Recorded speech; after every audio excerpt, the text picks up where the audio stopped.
A day in my life diri sa bukid, automatic. Tigway tara sa nang kabaw diha kay naghulat man og kitsa mo tigway. Kay gusto na sa doon siya makaon dito sa Pikas area. Sumo nang aton nang giguyo diha kay aton naman na itigway dito sa Pikas area. Ug nagdala-dala po tawag sa bundiri kay aton man gamiton unya. Kala din yang sa bunatang gidala. Ug musuri sa takadto sa tong mariba ug naapay bay bunga tan so tanawa na pag bunga. Abi ko baghurot na pero uber na lang mga bilin. Aw dire magbirbira na sa tas house dire para atong pilik-pilikan ng mga bulak. Kay init na pod sayo pas kabuntagon grabe na kay init. Sumo nang ato sa bisbisan ng mga bulak kay para makainom pod sila og tubig. Girbag inita wala bay ulan-ulan. Mo ni atong gamiton para makabisbis ta sa atong bulak. Matik pilik-pilikan tar na tong bulak para dali ra kayo. Aw magtuyok ra siya diha balagway mo control. Bisbis ra na siya giha. Ug dire magkuha na sa tagkumpay sa atong kabaw. Unsa witik-witik ra ta pagkumpay diha kay aron dali ra ta mahuman. Tay ninyo gagmay lang kumpay kay permintim gud na puhumpayon para among ihatag sa mong kabaw. Ug aton ni dalon kay aton ni ihatag sa atong kabaw na unsa. Ug dire na kita ra atong kabaw kumpay ang akong didala gilakag dong niya tanawar gud niyo. Ug hindagan pug apil. O niyo naglanlan nitong kabaw kumpay. Tanawar gud niyang buhat. Maibog lang tawag tan-aw. Ug dire magbitan sa tawbog sa atong isda. Kay mamahog naman sa atong isda. Kini ang pispan dire mo ni ang ikaduhang pispan diri sa among Bulacan. Gamay ra ni among pispan dire. Igo lang. Gagmay pa pud ni among mga isda dire. Halos mga pispis kay mga dagko dire ito man sa pikas na mga pispan. Ug dire naggunit sa tawag kala-kala dire. Murag buang.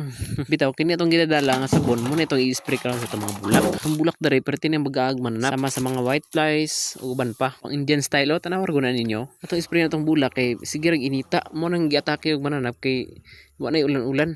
Basta kay ting init amo atake dara kay bunhok gid kasagara og mga white na sila sa mga bulak. Mao nang atong isprayhan og sabon para mga wala. Kung dili na to isprayhan magdaghan na gid na sila samot. So mo na atong isprayhan para maanam-anam og kagamay ba. Ting inita gid sa panahon karon tan-awar ko ninyo. Nagkita na kayo kung ano ninyo. Positive pagali sa buntag pero grabe nang inita. Mao giniganahan sa mga mananap ilabi na sa mga bunhok. Mudugok gid na sila. Kini akong gisprayan nga bulak mo rin ni ang ilo nga bulak. Ang dagkoon nga ilo nga bulak ba. Ug kini similya ani nga bulak pinangayo lang pud namo. Ang bulak sa unang ilo nangahurot og kamatay. Ang similya. Ug sumoor to mga kaidol daghan salamat sa inyong pagtanaw sa akong video. Sa inyong reaction, comment ug share daghan salamat. Unta padayon lang gyapon inyong suporta sa akong mga kaidol. Para padayon lang gyapon akong pag-upload sa mga video. Daghan salamat.